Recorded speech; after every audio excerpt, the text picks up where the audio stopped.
Wait. Okay, thanks. This voice you hear is Alex Haberlie. You're going to hear a second voice later in the talk. That is Walker Ashley.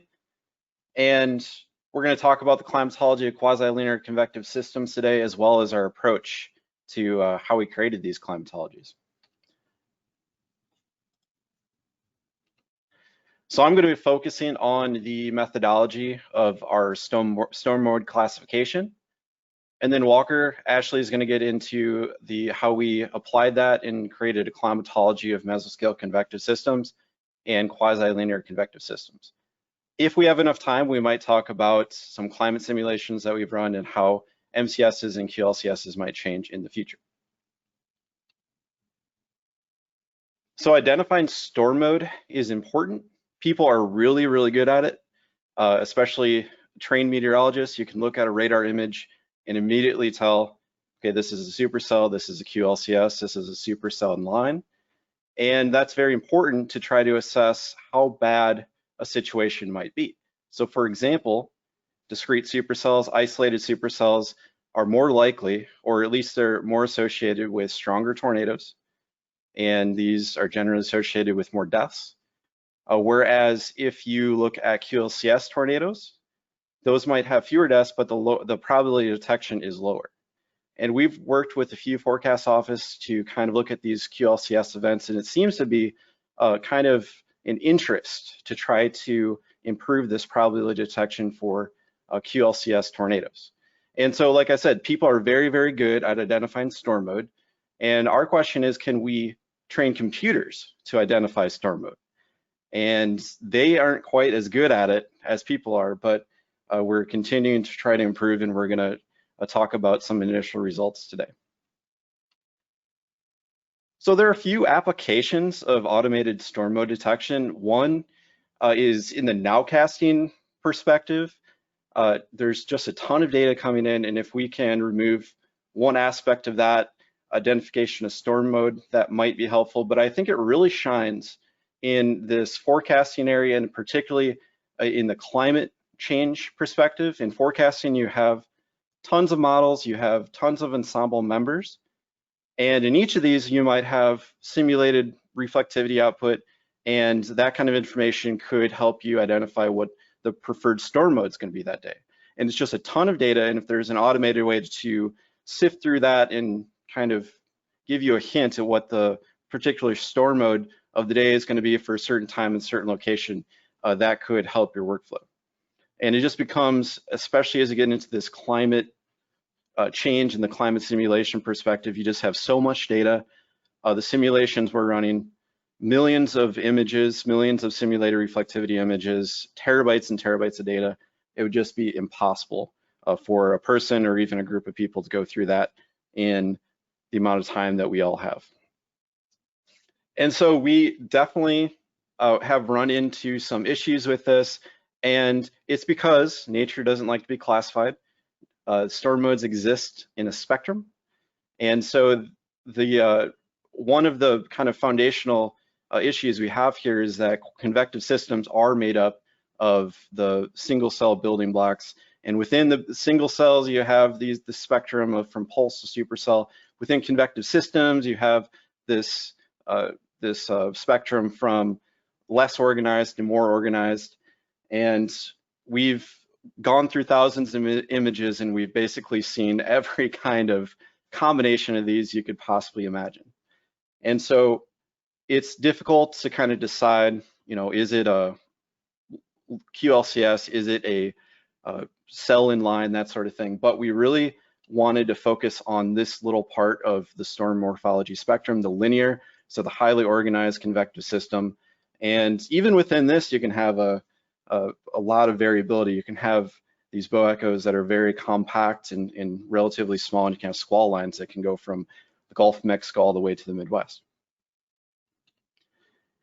And so identifying MCSs, that part is relatively straightforward. We use the Parker and Johnson definition, and we use image processing and storm tracking to identify these events. We have a bunch of radar data.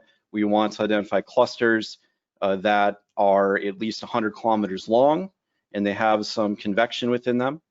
And then at every time step, if you can track those over time, as long as they lasted for 3 hours, then we counted that as an MCS. So that's kind of our baseline. We have a big kind of database of these events, and within these events, we want to identify, for example, QLCSs. And I'm sure everyone has seen at least a version of this diagram, so I won't go into it too much. But what's interesting about radar data is it can give us kind of a little bit of a view at what the physical processes are within the MCS at a given time. So especially for QLCSs, we're looking for this leading line and trailing stratiform in a lot of cases. It's really heavy rain on the front edge of the storm.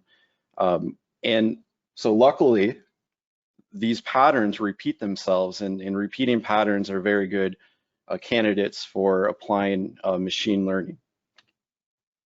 And so we initially have this subjective sort of way, like starting I think in the 80s, and especially moving forward, we have the subjective way of identifying QLCSs and different subsets.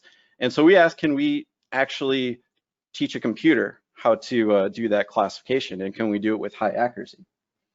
And so the first step that we did was just to identify this MCS subset, and on the right you see this demonstration of these black things that kind of pop up. Those are the so-called MCS swaths. That's just kind of the extent of each one of these MCSs.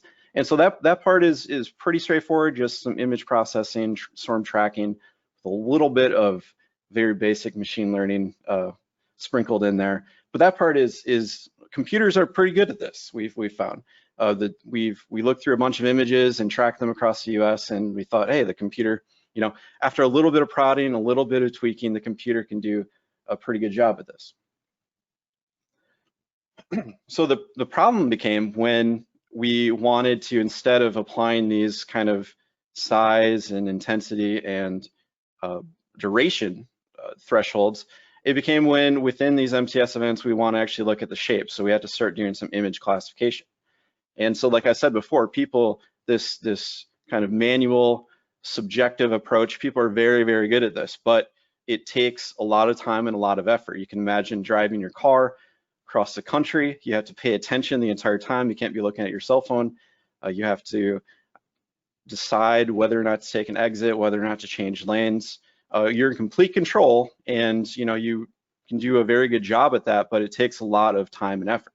So you can imagine if you're trying to look at thousands, hundreds of thousands, or millions of radar images, depending on what your application is, that can become anywhere from tiring to impossible. And so on the other hand, if you have a self-driving car, in this case, you can, this initial training of the car to be able to be a proficient driver, that investment then leads to eventually the car can just kind of take over. It can switch lanes, can stop. It knows if there's a pedestrian in the way, it knows to take this exit. And you know, there's at that point, there's not too much that you would have to do. You just have to make sure that it's you know, periodically check that things are going well. And it's kind of a good sort of comparison to what we're trying to do. That initial training, and then let it run and see how well it does. And luckily for us, the consequences of bad classification aren't too bad. You know, maybe we just have to go back and do something, whereas self-driving cars, they're held to a little higher standard. So we went through that. We had all of these goals and ambitions to be kind of like a Tesla high-end self-driving car. But you know, maybe at this point we're just a Prius or some kind of not as sophisticated car. It gets the job done, it gets you from point A to B, and has some things that you wish were a little better, but that's the nice thing about research. We can continually improve these methods. And so when you're looking at the MCS climatology that Walker is going to show you in a second, these are kind of examples of two data sets we're using. The national composite data is that the stuff that's moving in the kind of greens and yellows and reds that you typically see in a radar image. The underlay kind of stuff, the purples, is the stage 4 information. That's our rainfall. So we're trying to marriage these two data sets to try to get a sense at how much rainfall MCSs are creating. And again, like I said, this process is fairly straightforward. It's just image processing and tracking. You know, that can be kind of complex, but it isn't at the complexity level of kind of the other stuff that we talked about with image classification. Okay, so we get the MCS subset, and now we want to get the QLCS subset. And so again, like I said, this is an image classification problem, and this initial investment, like I talked about the self-driving car, is going through and hand labeling thousands of these samples, whether they're QLCSs or not QLCSs. And it's basically, the purpose of this is to give the computer enough examples that it can start to pull out patterns in the data, and then create a model a predictive model that can give a classification of either QLCS or not QLCS. And actually, if you calibrate it well enough, like we did with this, you can actually get a probability of QLCS or not QLCS. And so within that classification, we can also kind of turn the gauge up and say, hey, we want the model to be very, very certain that this is a QLCS. And so you can pull out those events that are very, for lack of a better description, very QLCS-y, right? And this, you know, this required a lot, like I said, a lot of initial investment, a lot of tweaking. We wanted to kind of say, okay, what threshold do we need for this probability of MCS? What kind of buffer do we need for capturing these storm reports? What distance we needed to capture the stratiform shield? How far can cells be away from each other to still count as a line? So there's a lot to do that, and that a lot for us to do with the image processing aspect, but also the machine learning aspect. And we tweaked it, and we felt pretty good about where it was with these thresholds. And you can see on the over on the right how much data we had, hundreds of thousands of images. We wanted to associate those with our over 500,000 severe weather reports, almost 10,000 MCS swaths, and over 100,000 snapshots of QLCSs identified by our model. And so we'd look at tons of images like this in the bottom left, tons of animations that show it, gathering these reports until we were satisfied with the variables that we chose. And so kind of to summarize what's going on under the hood of this so-called self-driving QLCS identifier, the first step, identifying those MCSs using that Parker and Johnson definition, and then applying within that subset, applying the QLCS classifier to each one of those individual snapshots within these MCS swaths. And so again, we're making sure that the machine learning is doing things correctly, and we're happy with what it's identifying as QLCSs and not QLCSs. And you can see some examples on the right here. If the snapshot is with a high confidence that it's an MCS looking snapshot based on its attributes, size, length, that sort of thing. And then also the image classifier thinks that it is a QLCS with high probability. These are some examples that we output from some simulated reflectivity, and we felt pretty good. These look like QLCSs, and we've done some other work since then that has been able to summarize kind of a large subset of these cases that are identified as QLCSs, and we feel pretty happy about how well the model is working. And so if you're interested in more details about that, maybe that was too many details for you, but if you're interested in more details, there are a few papers that you can look at by Walker and I. And so with that, I will give Walker the presentation and start talking about climatology of MCSs and QLCSs. Well, thanks, Alex, and hopefully you can hear me. Thanks for passing the baton, and thanks for doing a lot of the difficult work on the car. And thanks, Randy, for having us discuss this unique climatology. And I thank all of the participants for hanging on today with the interesting weather that we got going on. So the MCS itself, you can hit the next slide, sorry, Alex. The broader research questions we had when we began this project were focused on really climate change. And yes, we pushed it over into kind of the forecasting or maybe even historical climate aspects, but the research questions that we really wanted to tackle are MCSs and QLCS structures going to change in the 21st century. So while I don't have the kind of the end results of those simulations quite yet because they're still ongoing, we did need to kind of generate a historical climatology to compare our simulations, both the historical simulations as well as the future simulation data. So we're fascinated by this potential shift in the climatology of MCSs, and the hypothesis would be that MCSs in the corridor, particularly during the warm season, are going to shift poleward, whereas the southern Great Plains and central Great Plains might dry out. So this is hopefully of some interest to your CWAs, and it might be occurring within our lifetimes, which is kind of a scary prospect. So we wanted to know, first and foremost, what is the spatial temporal kind of occurrence of not only QLCSs, but their broader parent storms of MCSs. Next slide. Of course, this has all sorts of implications for water resources across our region, from the Great Lakes water levels to obviously watering your lawn, to shipping along the Mississippi and Missouri rivers, to literally, of course, we're the heart of the agricultural belts of corn and soybeans. So huge ramifications for shifting these MCS populations.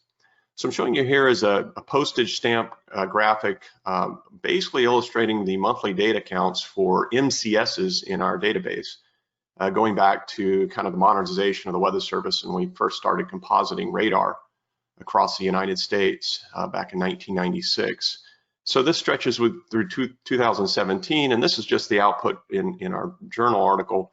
The goal here is to make this kind of operationalized so that we can have a website where we're summing these events on the fly and continually building the climatology. So that's something to look forward to down the road. But you can see, as you would expect, that most of the MCS population is clustered during the warm season, and June and July are kind of the peak climatology. You can see the minimums and maximums on an annual basis. So we have a minimum of 528 in 2013 to a max in 2007 of just over 700. And of course, the monthly minimums during the cool season, as we would expect. So not an unsurprising climatology, but it does show you some of the variability that we get on a year-to-year basis. And that variability, of course, drives whether or not we're getting floods or droughts within our central region. Next. So the overall counts, looking spatially, on the left we have mean annual and MCS counts. In the middle there, kind of a core of the warm season, and the rest of the year, the transition and cool seasons on the far right. And the broader climatology is about 40 to 50 events on an annual basis, really kind of the core of that in southern Alabama, stretching up into the Ohio Valley and west to the Ozarks and the eastern Great Plains. It's interesting that you would think, I think most of us living in the Midwest would think, oh geez, you know, why isn't the MCS climatology kind of the peak spot around here? And it certainly is during the warm season, but the Mid-South in particular in the southern Mississippi, central Mississippi area have a prevalent, you know, environment for most of the year that will support MCS activity, where that is just not the case in the upper Midwest and certainly into the high plains. And so you see that relatively broad drop off as we head to the west and to the north and northwest. You can see some spatial statistics down here at the bottom. Mean MCS slices areas were about 54,000 square kilometers, about the size of Iowa.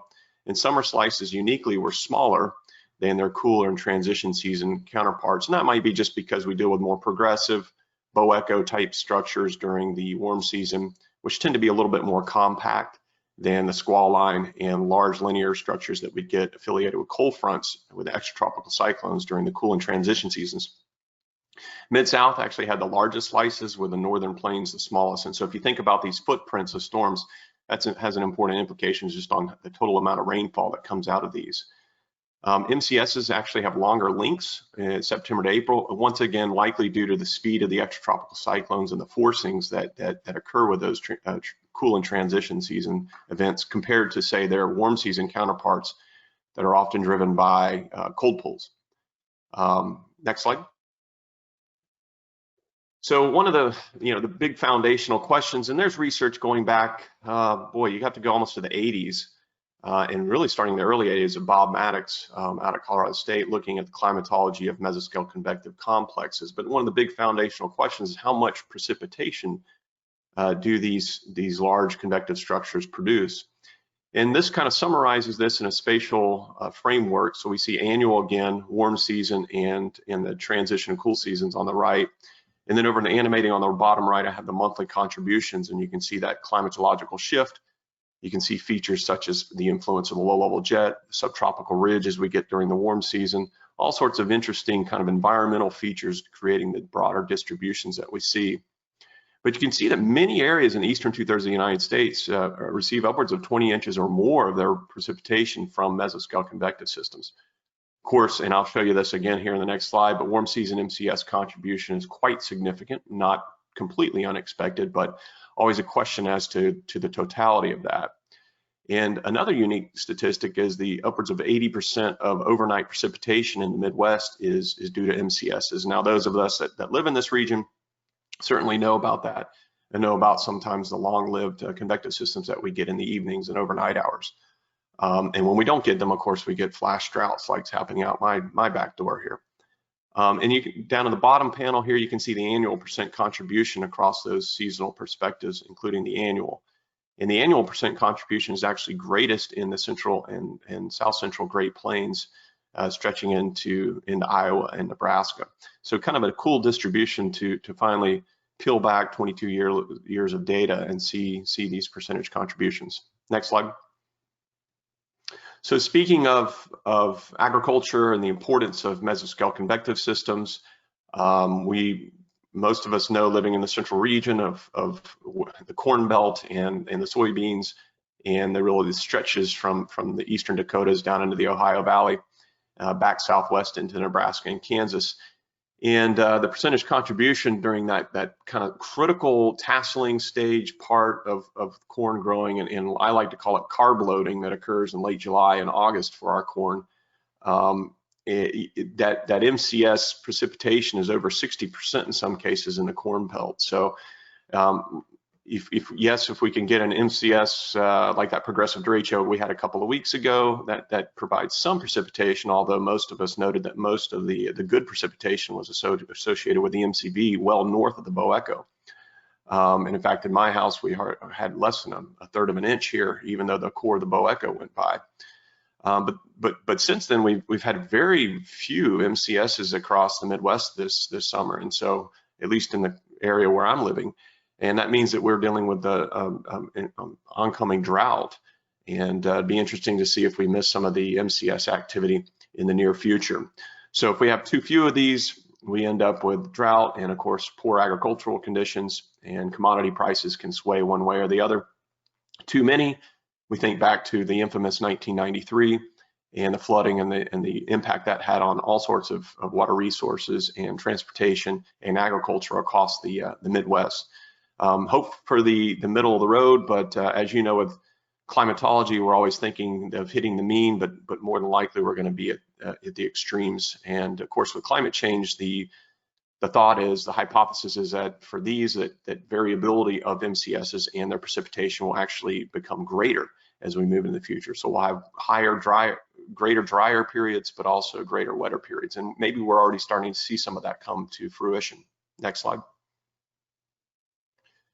So a couple of pieces of eye candy here. This is what month produces the most MCS rainfall to the left, but I actually really like the image to the right. This goes back to some of the work that's been done by some research at NCAR, about 15 to 18 years ago now, where they looked at the kind of the predictability of convective systems across the central United States. For a long period of time, we thought that predictability was really quite low. And indeed, our skill scores for convective forecasting are lower compared to their transition and cool season counterparts. But it is neat to see kind of the influence of terrain, as well as the low-level jet and some of the features that occur out into the Great Plains, whether it be rapidly intensifying extratropical cyclones, the dry line, and some of the other forcing mechanisms that we get that move west to east here, that drive this broader climatology that we see in kind of the diurnal cycle. Once you get to the Mississippi River and eastern part of the United States, it becomes a little bit more cloudier, as you would expect, but it is neat to see kind of the broad trend there in the climatology across the central US. Next. So back to the meat of the, so we've had quite a bit of appetizer, and let's now talk about QLCSs here. Here's an early morning one rolling across DeKalb here in my home base. And what I've discovered is that shelf clouds are most interesting early in the morning and late in the evening. And so this is one reason I have a webcam system, because taking pictures at 5:30 a.m. doesn't sound too appetizing. But nevertheless, they produce some beautiful shelf clouds and structures, a lot prettier than the derecha we just had a couple of weeks ago. Next up. So now, of course, we turn to the question of where do QLCSs occur in the US. I think most of us have kind of a broad understanding of the climatology just by working in this arena and dealing with QLCSs, but we wanted to get to really quantifying this research question. And then as we'll get to the last question here, what percentage of severe reports are due to QLCSs, you'll see that that was, again, somewhat expected results, but again, nice to quantify those results. The big issue here, of course, was using Alex's machine learning and image classification kind of framework to go through 22 years of data. I don't know if any of you have had to do extensive classification activities. I did some for my dissertation and have done some in my earlier career, and I can tell you it's very painful activity when you start rolling through hundreds and hundreds of events. As Alex alluded to, Mother Nature does not like to be classified. And even though there's textbook cases that you have a tendency to focus in on, put on your websites as kind of classical events, Mother Nature throws out lots and lots of curveballs. And so it's been very, very useful to get a image classification, use some of the AI to really hone in and do a pretty damn good job of classifying these systems on their own when you have to deal with 800,000 radar images. There's just no human way to go through that much data. So it's been an eye-opening experience for me, and I think as we move forward in the next decade, we're going to be surprised at what artificial intelligence and machine learning and image classification can do. That said, you're always going to need that human component. These systems aren't going to design themselves on their own, and they're always going to be contain some issues. So don't be too concerned about it. We'll always need humans, but it might be something that you all want to look into as to getting a little bit of training in artificial intelligence, machine learning, and image classification, because that is certainly the future, it seems. Next up. So here's a broad look at the climatology of QLCSs that we examined. So this is published in Weather and Forecasting. Hopefully you have access to that, or if you don't, you can always go to my homepage and grab the paper for a lot more details. But the mean annual QLCS swath occurrence, so these are the footprints summed up over time. You can see over 3,000 QLCSs with two kind of peaks there in the Eastern Great Plains and Western Ozarks, largely driven by some of those features I mentioned, like the dry line, maturing extratropical cyclones and the forcings that occur with those, as well as some of the terrain-based circulations that occur in the maturation of those convective systems later in the evening hours and overnight hours across that region. Down in the south central Mississippi region and western Tennessee valleys, you see a second peak. And again, that's just climatological prevalence of environments that are supportive of MCSs. Really, almost all 12 months of the year, you can support MCS activity in this particular region. And so you see that second peak. Percentage-wise, you can see some of the spatial distribution on the right of the percentage of MCSs that are considered QLCSs, and that proportion is highest, upwards of 60 to 70% in the south central Great Plains, as well as some of the upper Midwest and into Wisconsin. You see values of upwards of 70%. So a lot of the structures that we deal with in the central plains that we would consider MCSs are actually QLCS structures. Next. And just a little bit of a side hustle here. This is some interesting work that Alex has been leading and will be coming out in the International Journal of Climatology, hopefully in the next couple of months, but something we've called mean storms. And I won't get into the details of how Alex did a lion's share of this, but how Alex created these products. But the point here is that we're summing up the kind of the reflectivity image for all tornado reports within these grid boxes. And so on the left, we're dealing with the warm season of April through September, and in the right, we're dealing with the cool season, October through March. And the point is that the kind of the mean reflectivity pattern affiliated with tornadoes as we go south and east, has a tendency to be more QLCS-y. So more linear or, structures affiliated with tornadoes in the Mid-South and into the Ohio Valley compared to the counterparts that we see in the Great Plains and Upper Midwest. Now, of course, this breaks down along monthly and other spatiotemporal concerns, but I just wanted to show you kind of the broad climatology, some interesting work that Alex and myself and others have been doing. And so you can keep an eye out for that paper, hopefully the next month or two, to come out if you're interested in kind of looking at these broad summative graphical depictions of the morphologies dealing with tornadoes, hail, and wind across the eastern 2/3 of the United States. Next up.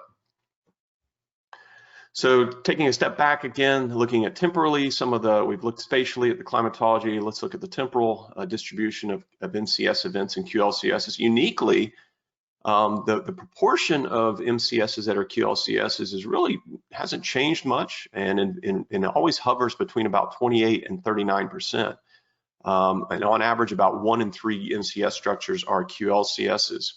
Over on the right, you see the proportion of QLCSs, MCSs that are QLCSs is greatest during the first 6 months out of the year, and then drops precipitously after that. And to me, what was somewhat eye-opening is the MCS population stays somewhat elevated in July and August, whereas we get a very notable decline in QLCS structures from June to July. And I have a couple of hypotheses as to why that might be occurring, but to me, it was a very notable drop in between June and July.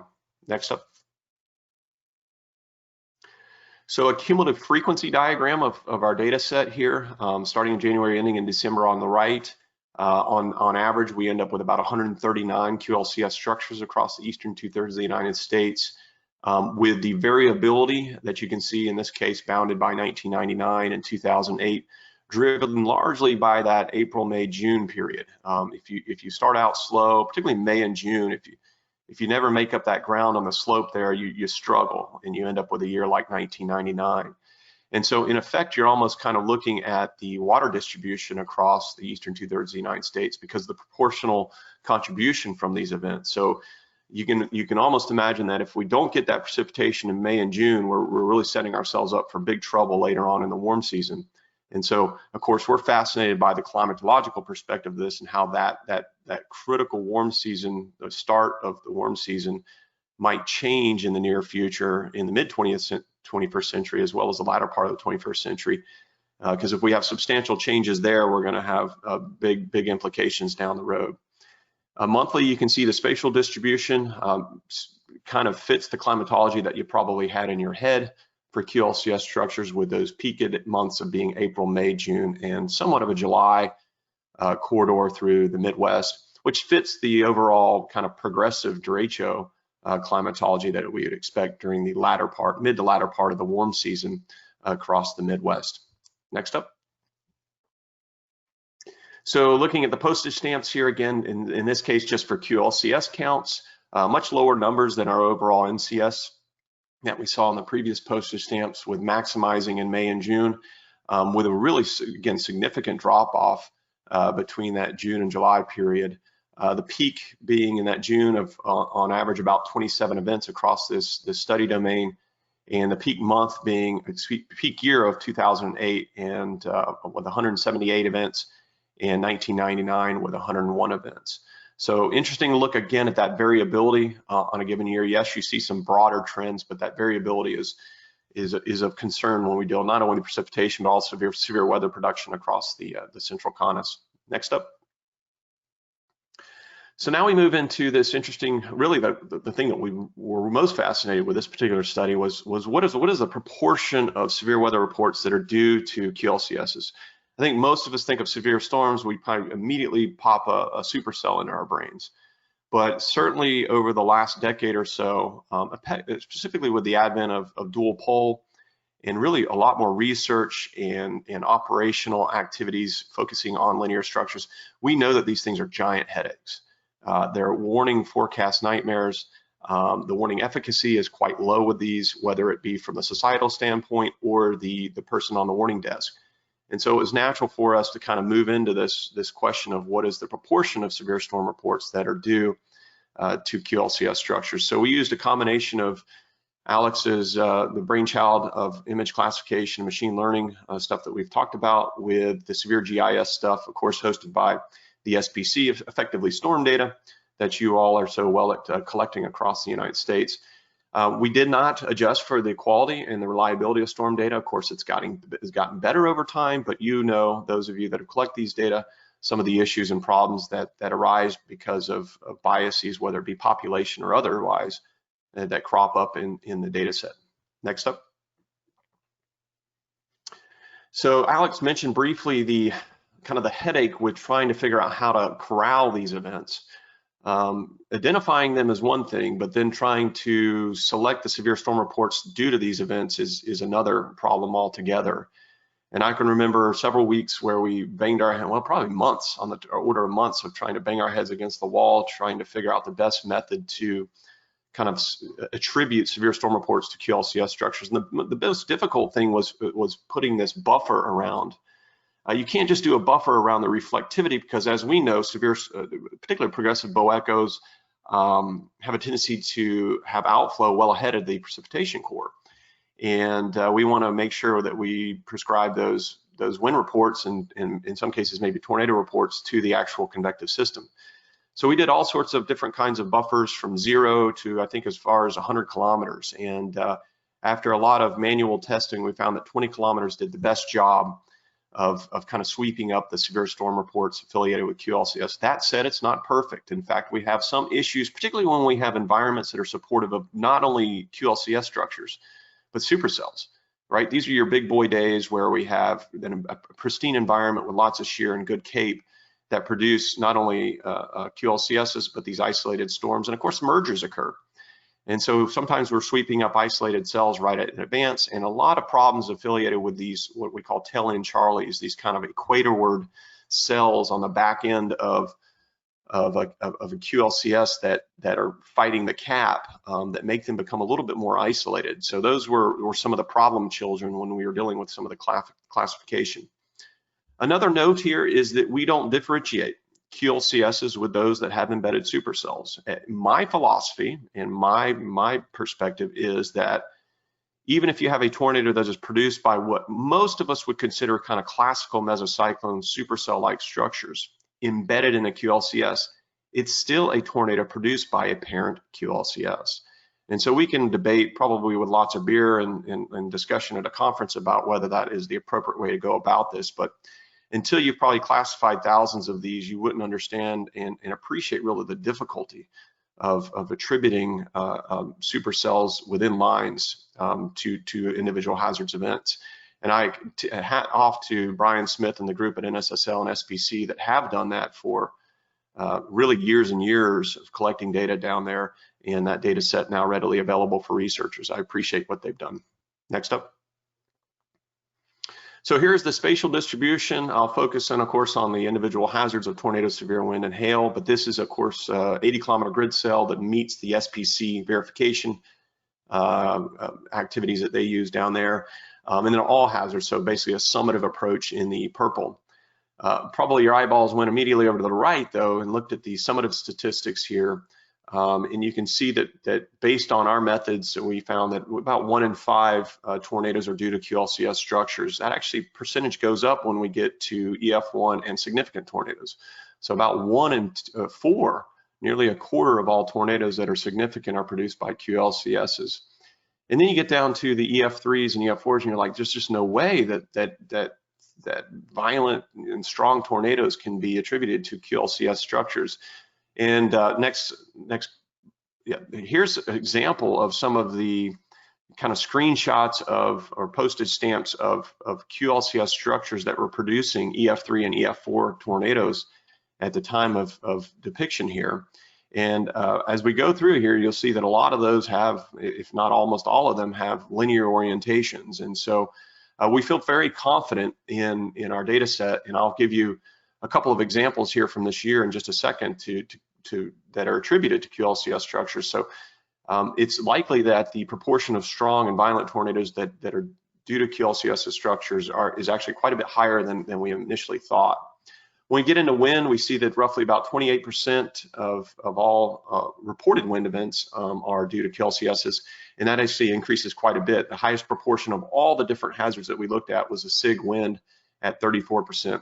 As you might expect with hail, the proportions are quite small. We're not dealing with isolated supercells with their rather significant mesocyclones. We're dealing with very transient and oftentimes low-topped mesocyclone structures that don't tend to create the vertical pressure gradient forces necessary for significant hail. So that makes a lot of sense there.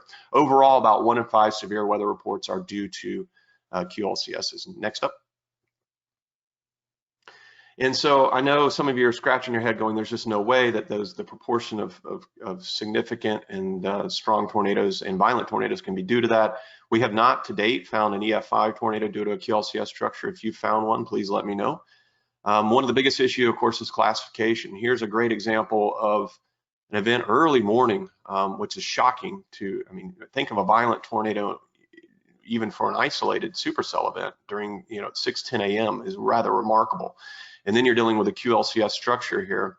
This was in extreme southeast South Carolina. You might recall this event, kind of a textbook embedded QLCS supercell within a QLCS producing this EF4. And a couple other events I'll mention. We had the Tallahassee, I believe, is EF3, and then we had Columbus, Mississippi as well, just this year that I can think of significant and violent tornadoes due to QLCS-like structures. So these do occur. And of course, with super resolution and dual pole advent, we're getting a lot better at attributing these. Go ahead. So tornadoes, very briefly, the broader climatology looking seasonally over on the left from December, January, February, March, April, May, June, July, August, bottom left, and the fall there in the bottom right. Again, 21% of tornadoes due to QLCSs. Most of the higher proportions are in the Mid-South and central and lower Mississippi, Ohio valleys. And I know we have some people on probably from Kentucky. You are the winner. You take the prize. 43% of your tornadoes are due to QLCSs and upwards of 40% in Indiana. And a lot of the states in the South and Mid-South and Ohio Valley are well above 30% in most cases. Proportionally, you look at the temporal graph over on the right, QLCSs, the proportion of tornadoes due to QLCSs is greatest during that cool season and into the early transition season, spring transition season. Again, I reiterate, that's usually when warning efficacy from the warning operations desk to societal standpoint is actually the lowest. And so we're getting these problem children usually during the worst time of the year, unfortunately. Next up.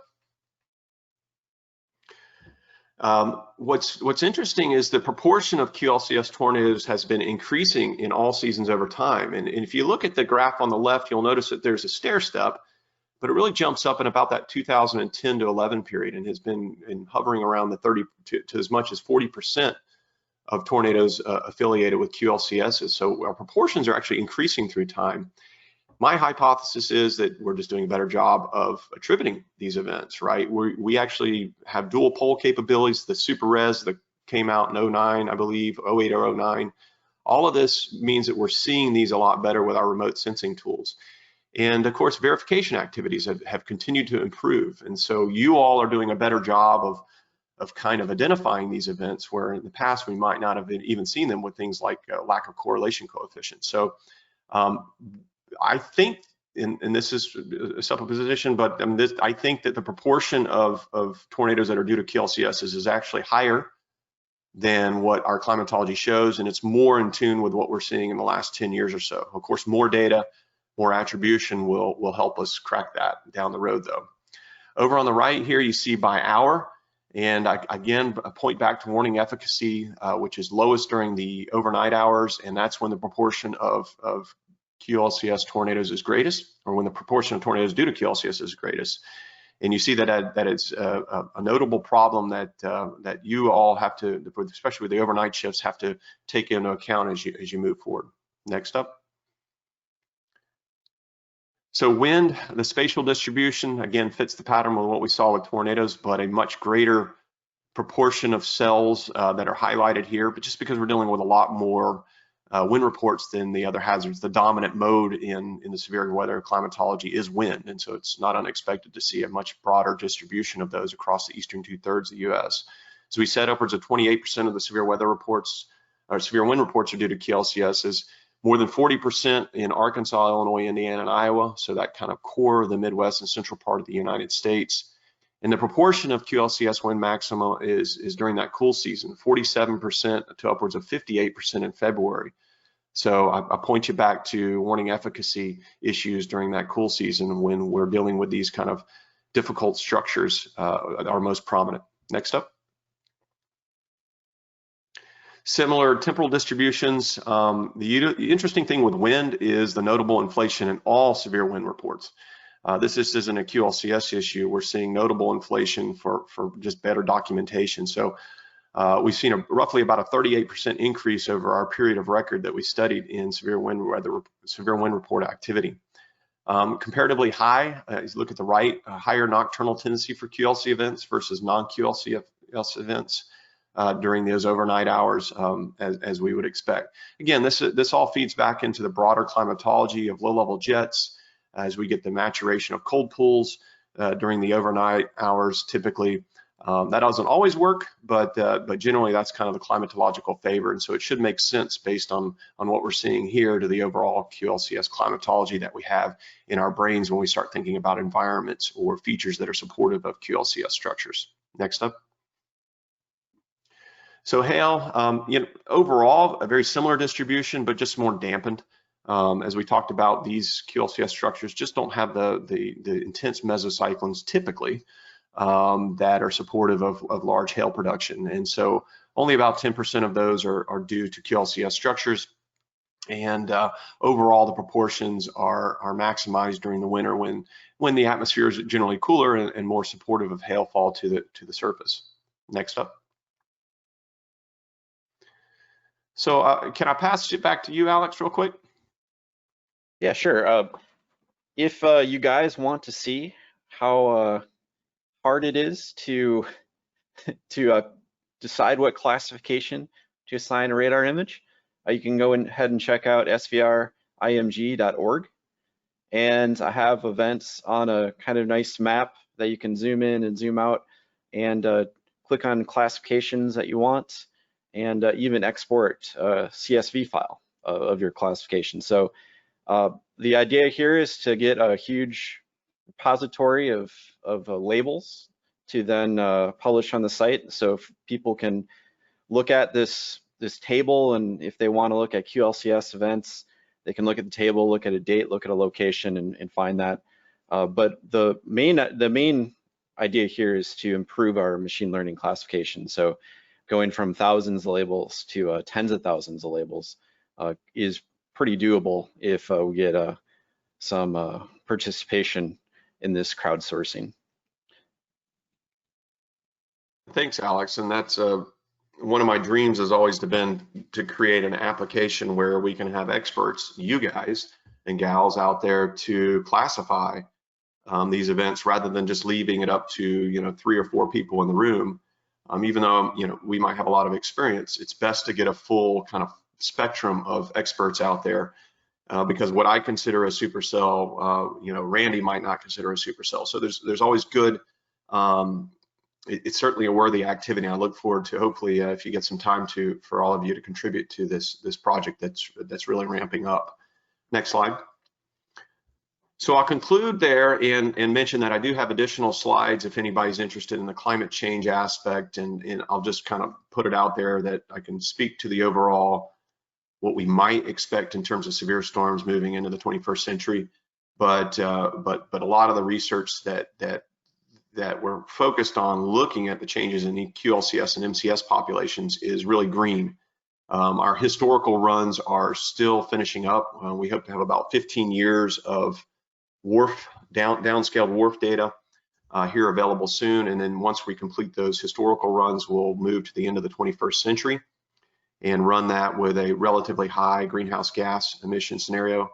And then we hope to move back to the middle part of the 21st century, because what I'm seeing, I just spoke with a reporter yesterday, most of industry and most of us are interested in what's going to happen in the next 20 or 30 years. And we're getting a little bit tired of seeing the end of the 21st century when a lot of us are thinking that we're seeing changes right now.